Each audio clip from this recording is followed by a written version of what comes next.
We meet again. We meet again.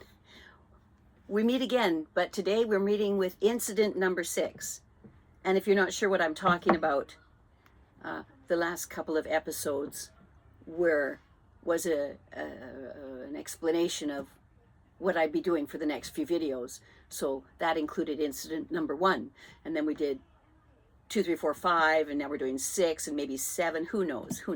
But how many we'll get through today? But there's a reason for this, and the reason for this is to give clarity to any, to questions about how did the Big Black Gates song, how did I get inspired to write that song and make a cartoon video out of it, because that part of my life is a cartoon, and so on and so forth. So without any further ado, if you want to know more, go back and watch the first one, the first thing with the first incident, and that will explain everything completely. And I'm trying to keep these videos fairly short so that you're not sitting like forever listening to all these stories, right? These stories are going to end after incident number 11 or 12. So, this is number 6, right? These are things that happened during the course of my time living in a community where there were some haters, particularly one hater who influenced other people to become haters. That's what this is about. Incident number 6. So the last one we talked about the travel trailer that I had in the RV storage lot, sold it. I thought, well, I'm going to sell the house because it's not very fun here anymore.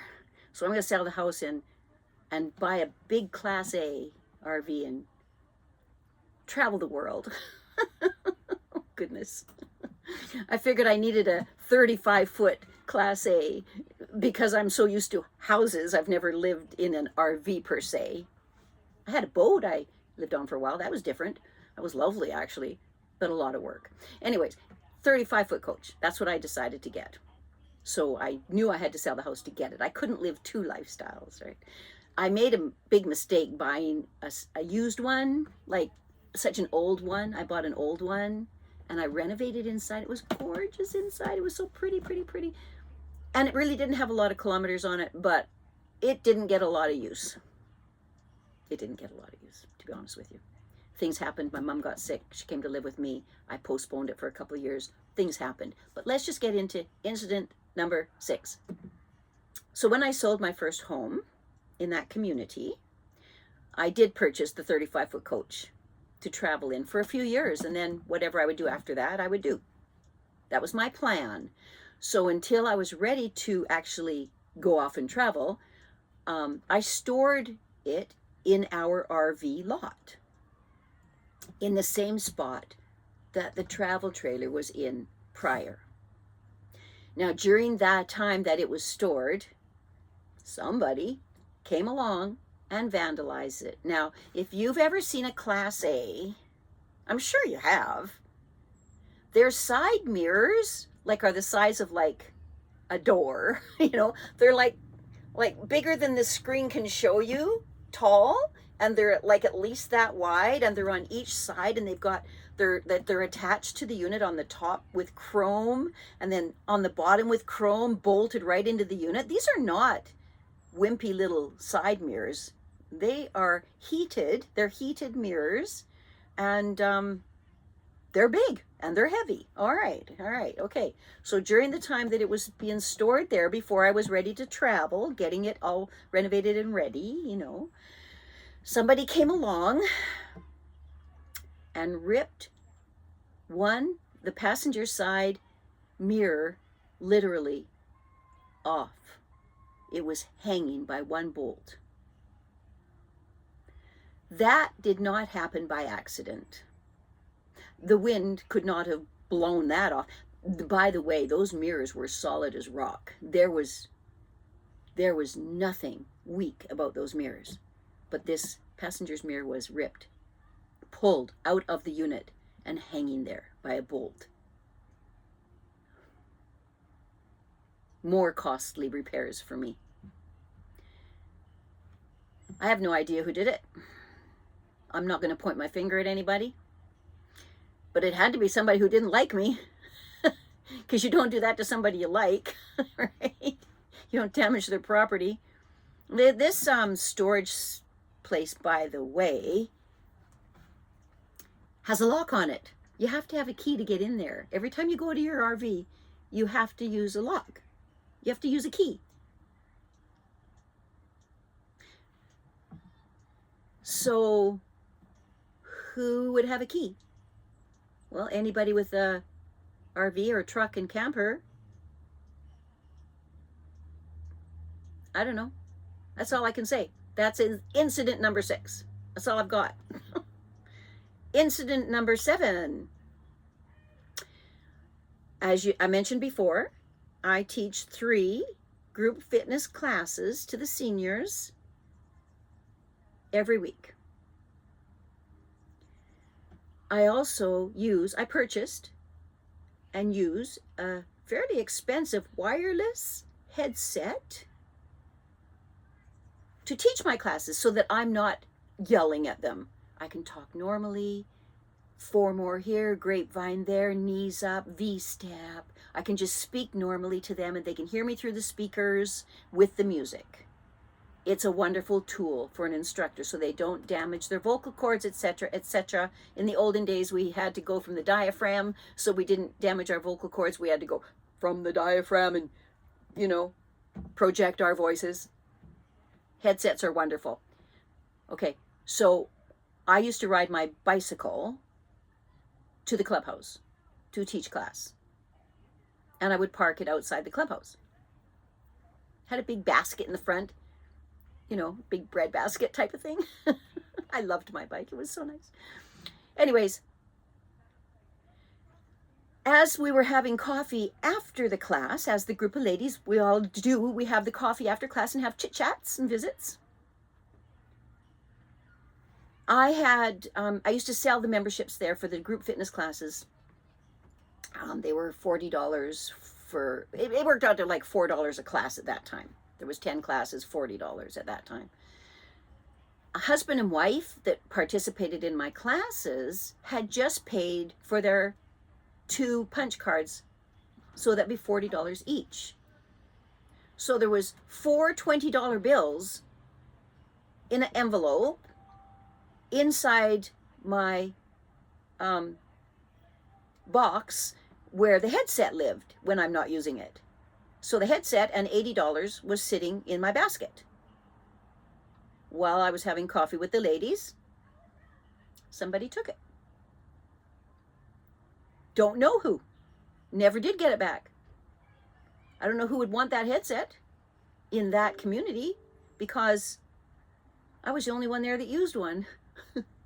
But anyways, it was stolen right out of my bike. So you can imagine I was becoming quite weary of the haters of me in this community. This was almost the final straw. It should have been a long time ago, but it wasn't. And this was a community I initially thought would be a peaceful place for me to retire. Huh? All right. I'm going to fast forward here. This is not an incident. This is just, we're going to call it just an insertion of a bit of a story that happened after that and before the next incident.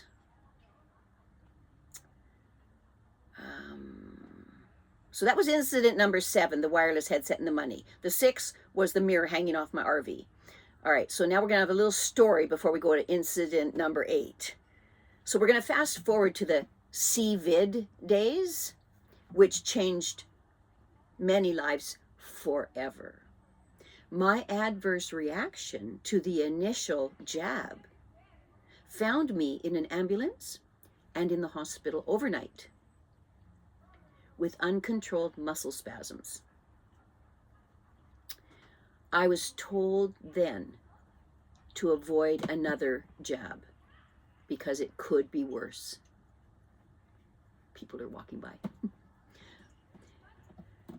So for me to not have any more jabs seemed to be a bad thing to more than one member in our community. But this guy and I'll refer to him as B, made his feelings public via the evening newsletter that went out every night to every home in that community at dinner time. But before I go into that, I'm going to mention that the owner of this community, he didn't live there, he lives somewhere else. He's the owner, period. He has managers that live on site. But the owner of this place had approached me and asked if I would be interested in helping people in the community sell their homes. And because all of these homes are manufactured or modular homes, they're not on they're on property, but they don't own the property. They rent it like a trailer park. Like in a trailer park, you rent the pad to put your trailer on. Well, in this community, you rent the pad that your house is on. So you don't own any property there. Okay? So you don't need a real estate license to sell trailers, manufactured or modular homes that are on rented pad property. You don't need a real estate license for that. So the owner of the community asked me if I would like to help some of these seniors when they get ready to move on to their next stage of life, if I would be interested in helping them sell their houses. He felt that I was a good fit for that. He felt I was friendly and blah, blah, blah, blah, blah. I won't go into it because he was a nice man and he just thought I'd be good for that position. So I said I would think about it. I'd never done that before. However, I used to be a hostess for my friend on the mainland who was a really good realtor, and he taught me a lot of things about hosting a house when people come to view it. So I had learned how to be a hostess about that with real estate, but I'd never sold any real estate, and I had no intention of it. But I thought, well, you know what? I could help the seniors. That'd be a nice thing for me to do. I could. So eventually I told the owner, yes, I'll give it a try, right? I'll give it a try. So a few weeks later, that's what I did. I told him, yes, okay, I'll give it a try. Okay, and see what happens, right? And as I've never done this before, it was a new challenge and a new adventure, and I'm always up for that. Which I was hoping would be a good thing for the seller, the buyer, myself, and the community in general. It seemed like a good thing. And then the owner explained how this program would work. Half of the commission would go to improvements in the community, and half would go to myself. And the commission that was being charged for me selling a house for somebody was half the commission that a real estate company would have charged that person had they have taken the listing. So this was a win-win for the owners of the homes that wanted to sell their homes because they were only paying half the commission. And it was also a win-win for the community because $5,000 of every house I sold would go to improvements for the community. So I felt I was really contributing to the community at that time. And the other $5,000 was my commission, which I had to declare on income tax. I don't see anything wrong with that. I think that's a great thing. So this seemed like a fair transaction to me. So it appeared to be a good situation for everybody concerned. But, as fate would have it, not everybody liked me taking on this project. Oh, guess who? And then there was this other man. Okay, so remember the person that said, I won't go anywhere if she's there? Okay, her neighbor. See how it spreads like a cancer?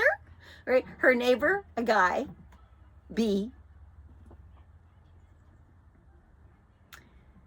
Well, he didn't like it. He didn't like me doing it.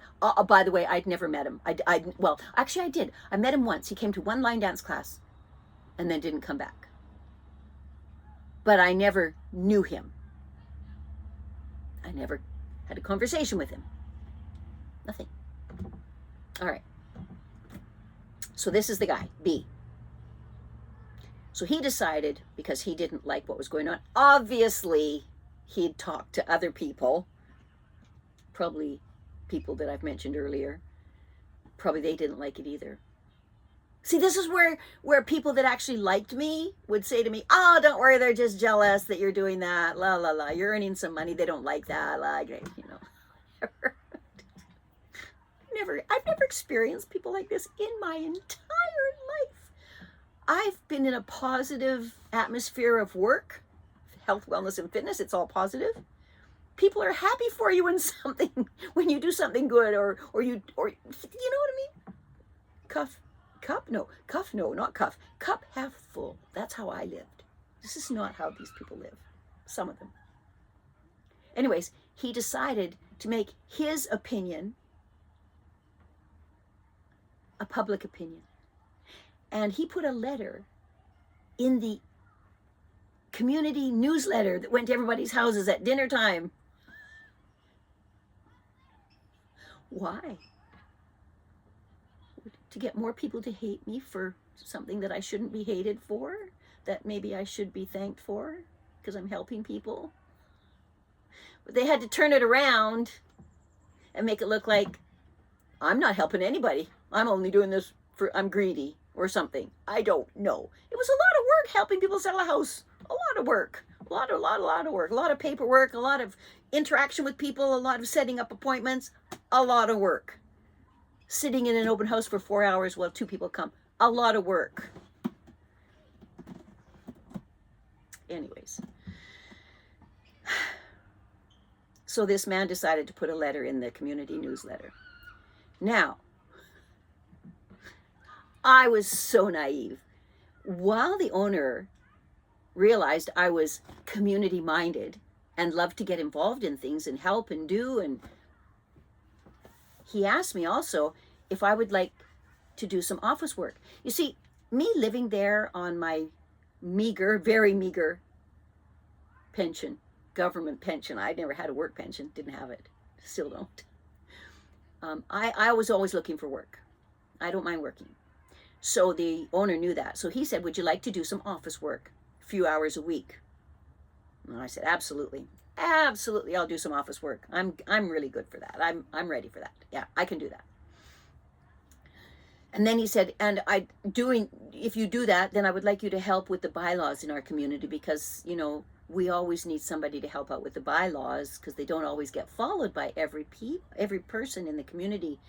And I wasn't sure what that all entailed, but I said that I would help in any way that I could.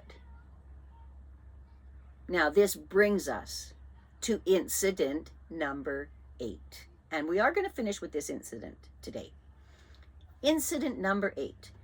So me taking on the office work for a couple hours a week, me taking on the helping people sell their houses, did not sit well with B, the neighbor of the person who didn't want to be anywhere that I would go, whose client is helper number 1. You see how it all just kind of meshes? Now, here's the exact copy. I'm going to read it to you of B's letter in the community newsletter. I can actually say his name because he put his name in the insider for the public to read. So I'm not doing anything wrong. I'm not shaming him. He let his name be known, so I will. For only reason is because he obviously didn't mind that his name was out there on that letter, or he wouldn't have done it. So here's the exact copy of his letter. And, there is one side note. Although I don't know for 100% sure if this is true or not, but I was told by a pretty reliable source that B's girlfriend, we'll just call her B2, because he would be B1, right? B, and then she would be B2, encouraged and assisted him with this letter that I'm going to read you. I was told this. Now, I used to go to dinner with this person, with other women, and I thought she was my friend. Well, I learned a few years later that she was part of that letter and that she clearly was not my friend, which was very sad because I really liked her. There's an incident later on where she screams at me in front of people. Anyways, that would be B2. We'll get to that next video. Here is the exact letter that he wrote to the newsletter that went to everybody's homes, nearly 300 of them, every night at dinner time. Here's what he said. Now, DHOA is blank, the name of the community, Homeowners Association. So DHOA, blank, Homeowners Association. Here's what he said. Do we need a DHOA? My name is Jerry Barsky. Do you want a hand-picked associate of our park owner to assist you in issues in our community? Lori Lockhart is named as the real estate contact for a commission by the owner. Why he wrote commission in there, I'm not sure, because everybody knows if you sell things, homes, there's a commission. But it's almost like it was a negative, why he put it in there. It certainly wasn't a positive thing. Now she is named as the person to bring your concerns and complaints to for resolution by the owner of the park. What he's referring to there is the bylaws that the owner asked me to help with. Then he says, if you have an issue that affects all owners, do you think every owner will get relief? Do you expect that she will enforce occupancy rules about family living at their home? That's because my son had been with me. That's why he put that in there. Do you expect she will enforce COVID restrictions given her own status? That is despicable. I was damaged by my jab. Thank God it was temporary. The gall to judge me for not wanting to get damaged a second time. The gall.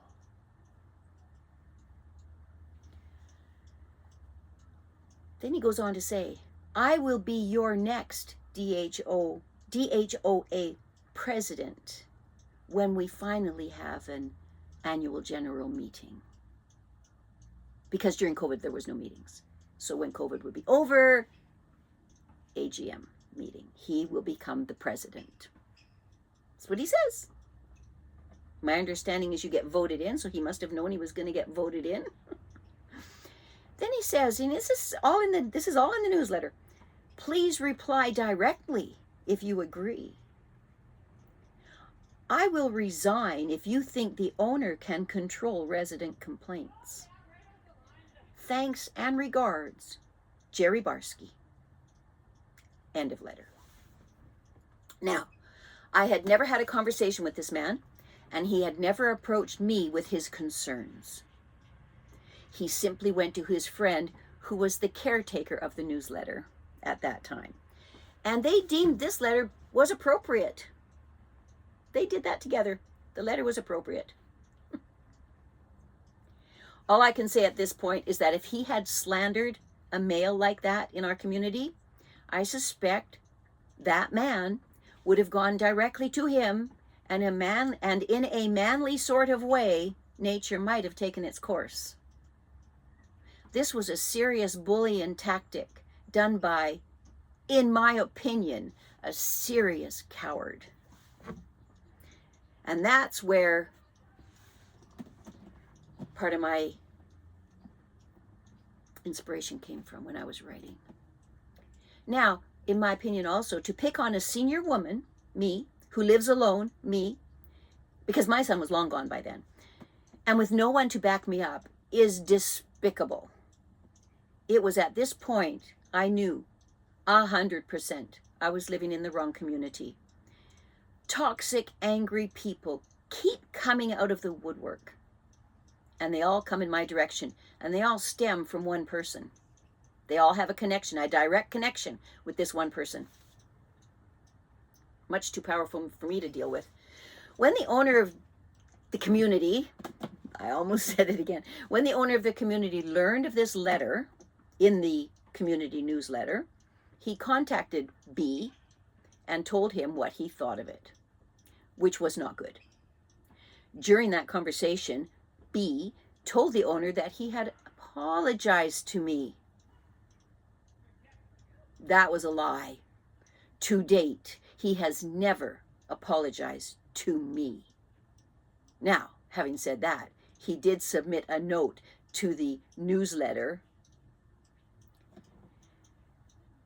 and it apologized to anyone he may have upset in the community from submitting this letter.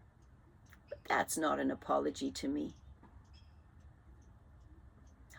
A real man would have come and looked me directly in the eye and apologized. That's what a real man would do. I'm going to leave it at that.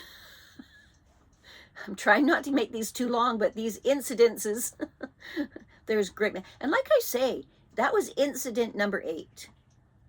In between all those incidences, there's all kinds of little annoying things that were being done covertly, innuendos directed at me, which we're not even going to go into, but just know that they were there. So that also makes these incidences seem big to me, who was having to live there and function under that cloud of cancer. Okay, that's it. So keep loving. Keep receiving love if you can. I hope you can. And until next time, be well. I'll see you for incident number 9 next time.